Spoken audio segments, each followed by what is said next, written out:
예수님이 이방인들이 많이 사는 지역에 지금 제자들과 함께 계시던 중에 많은 이방인들이 섞인 무리들이 예수님께 찾아왔고 이 사람들과 광야에서 사흘간을 보내고 있는 중입니다. 예수님은 그 사흘 동안 병자들을 고쳐주시고 어려움에 처한 사람들에게 도움을 주시고 그리고 하나님의 나라, 하나님의 뜻에 대한 가르침을 주시던 그 사흘의 기간이었죠. 예수님의 도움을 받으려고 찾아와 함께 있던 상당히 많은 이방인들로 채워진 무리들을 보시며 예수님은 이렇게 말씀하십니다. 제자들에게 내가 무리를 불쌍히 여기노라. 그들이 나와 함께 있은 지 이미 사흘이 지났으나 먹을 것이 없도다. 만일 내가 그들을 굶겨 집으로 보내면 길에서 기진하리라. 그 중에는 멀리서 온 사람들도 있느니라. 예수님은 사흘이나 굶은 이 무리들에게 먹을 것을 줘야 찾아온 그대로 집으로 돌아갈 수 있을 테니 어서 방법을 강구해라 라고 하면서 독촉하시는 말씀을 하신 것은 아닙니다. 이 많은 사람들의 굶주림의 문제, 이 생존의 문제를 해결해 줄 실력이 제자들에게는 없잖아요. 그런데 이 말씀을 하신 이유는 제자들은 중요한 걸 갖고 있었기 때문입니다. 무엇이냐? 경험과 기억이었습니다. 마가복음 6장을 기억하시죠? 제자들은 오병이어의 기적을 가장 가까이에서 직접 목격했고 겪었던 증인임의 목격자들입니다. 제자들은 손수 예수님께 떡과 물고기를 받아서 사람들에게 나눠 줬잖아요. 그랬기에 예수님의 이 말씀은 제자들에게 지금의 상황을 설명하시며 무엇을 해야 할지를 다시금 떠올리게 해주는 말씀이 되는 거예요. 지금 여기 이렇게 굶주린 많은 사람들이 있는데 어떻게 해야 될까라고 하면 저요.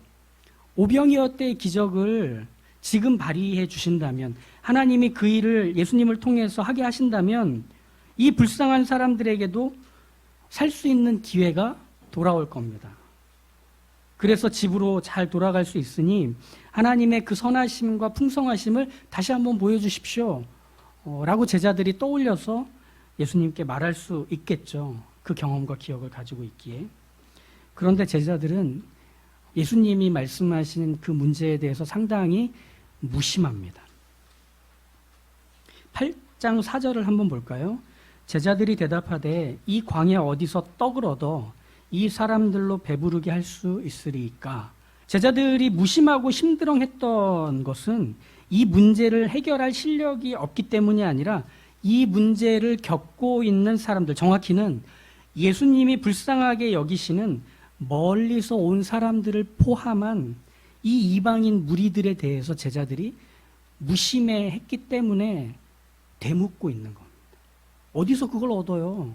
라고 하는 거죠. 즉 제자들은 이 사람들에 대해서, 이 무리들에 대해서 예수님처럼 불쌍하게 여기지 않고 있었던 거죠. 제자들은 자신들이 경험했고 기억하고 있는 것들을 짜내서 어떻게든 지금 광야에서 사흘이나 함께 있던 이 굶주린 사람들을 도와주려고 하지 않고 있습니다. 이미 자신들에겐 떡 7개, 물고기 2마리가 있었고 그 개수와 종류만 봐도 오병이어의 힌트 아닌가요? 그런데 누구도 그때의 기적을 떠올리며 예수님께 그때처럼 해달라고 말해 놓는 제자는 없습니다. 제자들은 이 무리를 돕고 싶지도 도우려고 관심도 갖고 있지 않은 상태였던 거예요. 예수님이 제자들에게 하신 말씀은 제자들에게 문제를 해결하라고 하는 어떤 의도, 요구가 아니라 제자들의 마음과 예수님의 마음이 같지 않다는 걸 확인시켜 주시는 거였어요. 그럼 왜 제자들은 예수님처럼 이 무리들을 불쌍하게 여기지 않고 있는 걸까요? 제자들은 유대인이었기 때문입니다. 유대인으로서 제자들에게 이방인이란 그저 개에 불과한 대상들이에요. 그런 이방인 개들은 하나님의 백성인 유대인들이 가진 떡을 나눠줘야 할 필요가 없는 대상이에요. 식탁에서 떨어진 부스러기를 주워서 먹는 모습을 보며 자신들이 개라는 걸 확인하는 것, 그 정도면 충분해요. 그런데 동등하게 식탁에 올라 앉아서 먹고 마실 수 있다? 유대인들에게는 안 되는 겁니다. 그들은 개이기 때문에. 유대인으로서의 제자들의 정서는 수로보니게 여인의 사건을 떠올려 보시면 기억하실 거예요. 예수님이 수로보니게 여인에게 이런 말씀하시죠. 자녀로 먼저 배불리 먹게 할지니 자녀의 떡을 취하여 개들에게 던짐이 마땅하지 않다. 이 말씀을 할 때 제자들이 어떻게 반응했죠? 아유, 예수님, 그래도 이 사람의 처지를 좀 불쌍히 여겨주세요. 이랬나요? 아니요. 침묵의 수긍을 하고 있습니다. 맞아. 당연하지. 이방인이고 여자에 불과한데 뭘 바래. 그만큼 이방인을 하찮게 여기고 어떤 하나님의 혜택도 그들과는 상관없어야 한다고 여기고 있는 제자들이죠. 그런데 예수님이 이 수로보니게 여인의 딸을 고쳐주시는 장면을 보며 당황했을 겁니다. 말도 안 돼. 왜? 재앙을 당해도 싸고 고통을 겪어도 되고 슬픔과 비극이란 그들에게 양식이며 집이어야 한다고 여기며 살아왔는데 그게 뒤집혀졌잖아요. 예수님이 그걸 뒤집어 놓으셨잖아요. 그만큼 제자들은 유대인으로서 당연히 이방인들이 배가 고파 죽을 것 같은 채로 집으로 돌아갈 걸 자기들이 염려할 건 아니라고 생각한 거죠. 왜 그것까지 우리가? 그러니 예전에 하셨던 오병이어의 기적을 떠올려서 예수님께 하나님이 그 일을 지금 다시 행하심으로 이 불쌍한 사람들을 살려 집으로 돌아가게 해달라고 요청할 이유는 없는 거예요. 제자들에게는 이방인들에게 나눠줄 어떤 마음의 부스러기도 없는 겁니다. 침 발라서 손가락으로 다 부스러기 찍어 먹으면 먹었지 나눠줄 건 없다. 이런 상태죠.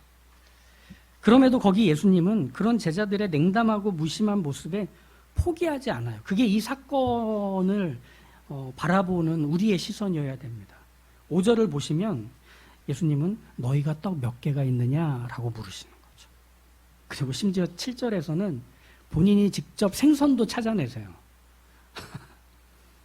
이게 6장에서 나온 오병이어의 사건과 8장에서 이 칠병이어라고 불리는 이 사건의 비교해야 되는 부분입니다. 6장에서 보면 제자들에게 예수님이 무리를 앉히라고 하시는데 8장에서는 예수님이 직접 무리들에게 자리에 앉게 얘기하십니다. 6장에서는 예수님이 떡과 물고기를 떼어주시자 제자들이 받아 사람들 사이에 돌아다니며 나눠주는데 반해 8장에서는 무리들 앞에 제자들이 그냥 갖다 둡니다. 이런 표현들만 봐도 어떤 차이인지 우리가 알게 됩니다. 여기서 적극적인 건 예수님밖에 없어요. 예수님은 철저하게 발을 빼고 있는 제자들을 보시면서도 마치 제자들에게 이렇게 하는 거야 라고 보여주시듯 행동하고 계시는 거죠. 그래서 직접 앉히시고 나눠주시고 먹이시고 돌려보내는 일을 스스로 본인이 다 하고 계십니다. 오병이어의 기적이 먹이고 마시게 하시는 하나님 아버지를 소개해주는 사건이었다면 칠병이어의 기적은 그 하나님 아버지가 유대인들만의 하나님이 아니라 이방인들의 하나님도 되신다는 것을 제자들에게 보여주시고 있는 사건이었던 거예요. 예수님은 그런 이방인들을 향한 제자들의 유대인스러운 모습, 그들의 그런 정서, 이거에 대해 비난하십니까? 너네들 어떻게 그럴 수가 있어? 얘네도 똑같은 사람인데 어떻게 그렇게 무심할 수가 있어 이것들아! 라고 하시냐 이거죠. 아니요. 분명 이런 제자들의 모습은 잘못된 거잖아요. 사람으로서도 그러면 안 되잖아요. 그들의 무심함, 그 차별은 사실은 초대교회까지 이어지는 모습과 정서이기도 했습니다. 예수님이 유대인으로서 제자들이 이 이방인들을 향한 무심함, 그 차별, 그것을 극복하고 복음을 전할 대상으로 여겨서 하나님을 함께 아버지라 부르는 한 가족이 되는 데까지 이제 그 일을 시작하시는 게 바로 이 사건에서부터가 됩니다. 제자들을 향해 그들의 잘못된 태도와 정서를 지금 그 자리에서 비난하고 고치지 않으시고 스스로 보여주실 뿐입니다. 왜 그러셨을까? 직접 그 행동으로 보여주실 수밖에 없었던 것은 여기에는 과정이 필요하기 때문입니다. 왜냐하면 그 과정들이 지나가야 비로소 그들은 이방인들에게도 복음을 전해 한 형제요 한 자매라고 말할 수 있는 데까지 갈 수 있기 때문에 이 시간들이 필요한 거죠. 사람은 시대의 정신에 지배를 받고 삽니다. 그래서 마치 붕어빵 틀에 찍혀 나오는 똑같은 붕어빵처럼 그 시대의 정신의 아들과 딸이 되어 살아갈 뿐입니다. 그러다 보니 자신의 시대 안에서 배우고 동의를 얻어왔고 그리고 숨쉬며 살아왔던 걸 넘어서는 일들은 좀처럼 쉬운 일이 아닙니다. 그건 죽는 것보다 훨씬 힘든 갈등과 저항을 맛보게 되곤 합니다. 흑인 노예 제도가 경제 체계가 되고 그 사회의 바탕이 되어 당연한 문화로 자리 잡혀 있던 미국 사회에서 살아온 어린 허클베리 핀에게는 흑인 노예를 소유주 개인의 재산으로 여기는 것은 너무 당연했습니다.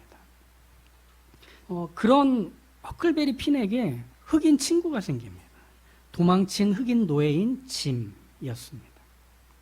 그와 함께 미시시피 강을 따라서 뗏목을 타고 긴 여행을 다니며 이 짐과는 둘도 없는 친구가 됩니다.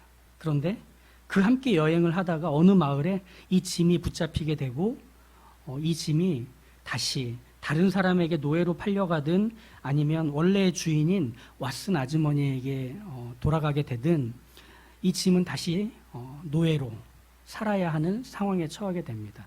그러자 헉은 고민하죠. 그럴 바에야 차라리 원래 주인인 왓슨 아줌마에게 돌려보내야겠다. 그래서 편지를 씁니다. 왓슨 아줌마에게 짐을 풀어주기 위해서 $40가 필요하니 어서 보내주셔서 이 짐을 다시 가져오도록.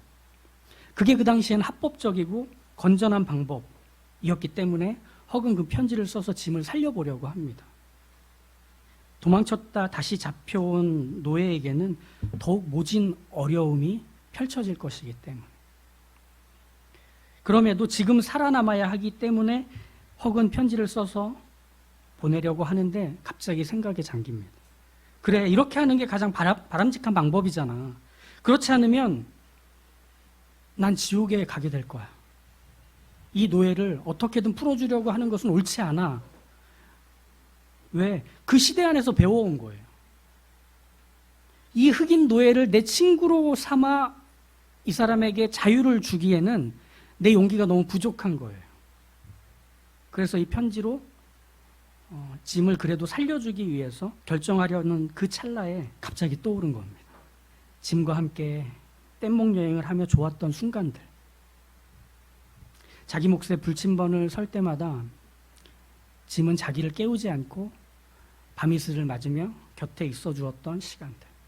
여러 번 짐과 떨어지고 헤어지기를 반복할 때 다시 짐에게 돌아왔던 헉은 반겨 맞아주는 그 짐의 얼굴을 보며 행복해하고 함께 웃었던 그 모습들을 잊을 수가 없는 겁니다.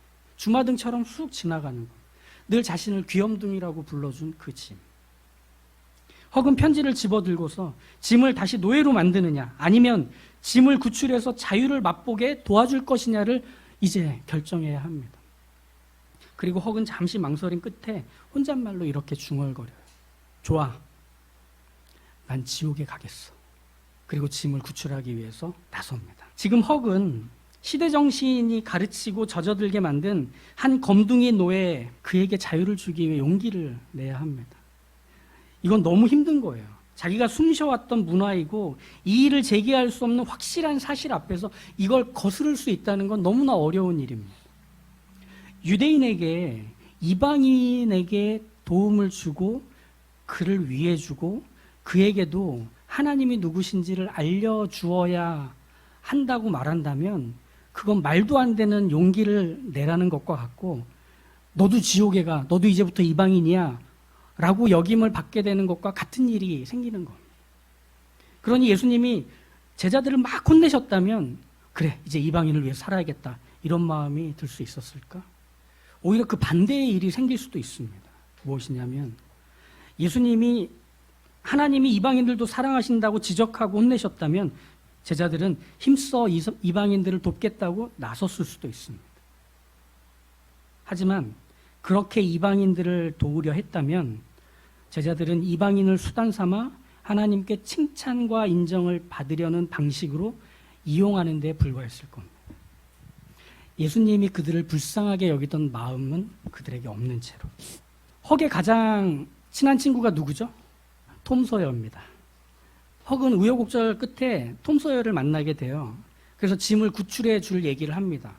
그러자 톰은 나도 같이 짐을 구할게 라고 얘기해요.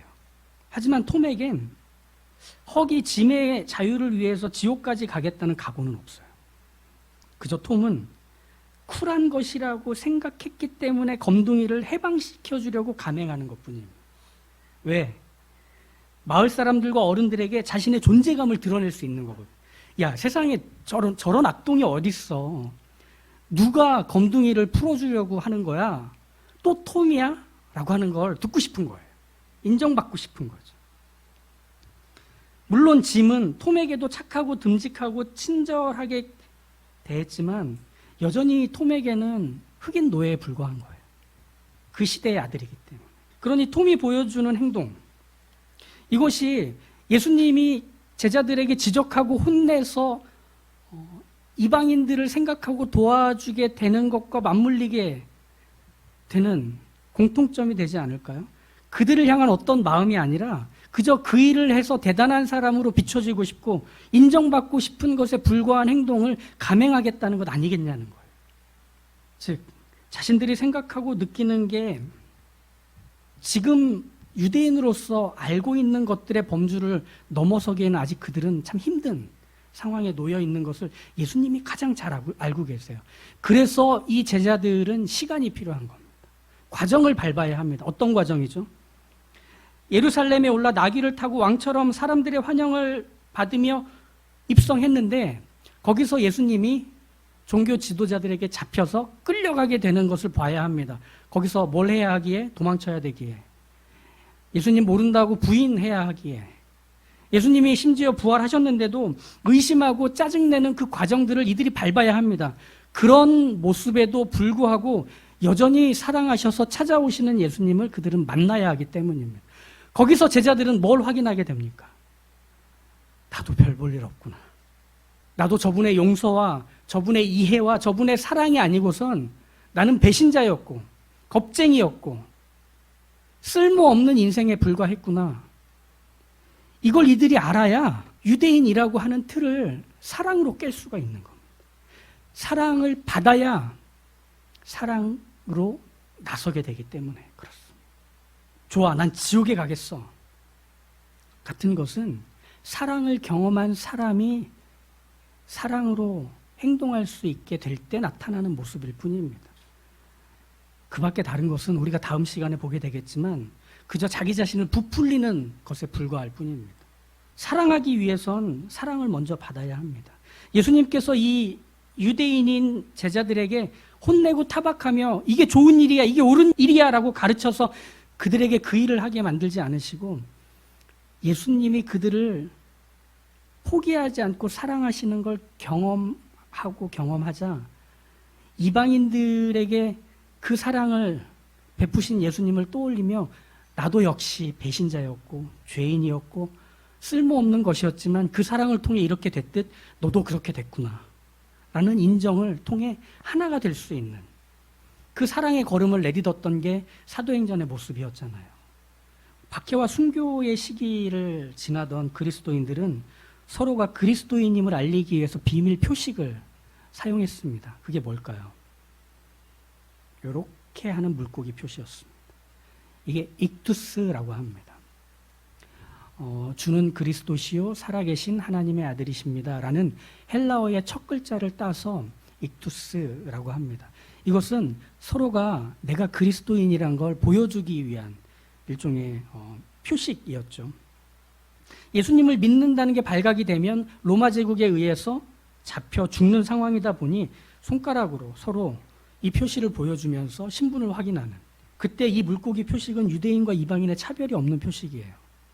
그것만 그려놓으면 우리가 하나님을 믿고 있다는 사실, 예수님의 그 죽으심과 부활이 내 것이 되었다는 것을 아는 사람들이라는 걸 보여줄 수 있었던, 우리가 그렇습니다. 우리는 복음 전하는 위대한 사람들 아닙니다. 우리는 선교를 위해서 뭐든지 발벗고 나서는, 우리 교회 하나 대단한 거 세워보기 위해서 모든 걸 헌신하기로 작정한 특별한 사람들 아닙니다. 우리는 사랑을 먼저 받은 사람들일 뿐입니다. 그래서 그 사랑을 알게 해주고 싶은 것 뿐이고 사랑하고 싶을 뿐입니다. 대단하지 않은 사람들이란 걸 알기에 우리 곁에 있는 사람들에게 따뜻하고 존중해주며 경청함으로 대해줄 수 있는 거죠. 그래서 우리 지난 시간에 나눴던 말씀과 이어지는 겁니다. 말이 통하는 사람이 되는 거죠. 그를 그 모습 그대로 인정해주기 때문에. 왜? 예수님이 이 모습 이대로 나를 받아주셨기 때문이잖아요. 내 모습 이대로 주 받아주소서. 날 위해 돌아가신 주 날 받아주소서. 바로 이것이 그리스도인의 모습이어야 하는 것입니다. 아멘. 기도하시죠. 주님, 우리의 모습을 꾸미고 과장하고 부풀려서 우리가 대단한 사람으로 하나님께 인정받아야 그것이 우리의 신앙이 되고 그것이 우리의 예배가 되고 그것이 우리의 삶이 되는 것인 여긴다면 우리는 아직 주님의 사랑이 뭔지를 경험해 보지 못해서일 겁니다. 우리는 아직 날 위해 죽으시기까지 좋아, 난 지옥에 가겠어 라고 하신 우리 예수님의 그 사랑이 뭔지를 맛보지 못했기 때문일 겁니다. 그러니 주님, 그 사랑을 경험한 자답게 살아가게 하소서. 내 곁에 있는 이들에게 좋은 말을 할 줄 알고 그들의 언어를 경청할 줄 알고 그들을 존중하며 그 모습 그대로를 받아주는 것은 바로 내가 먼저 받은 사랑에서부터 시작된다는 걸 알게 하시고 그 사랑의 사람으로 살아가게 하소서. 그 사랑을 흘려보내는 그 시간들을 살게 하시는 지금임을 알게 하셔서 우리가 우리 곁에 있는 이웃들을 향한 사랑을 주님께로부터 받은 사랑으로 나타내고 보이며 흘리는 그리스도인들 모두가 되도록 주님 우리에게 그 사랑을 날마다 새롭게 경험하며 살아가는 삶 되게 도와주십시오. 예수님의 이름으로 기도합니다. 아멘.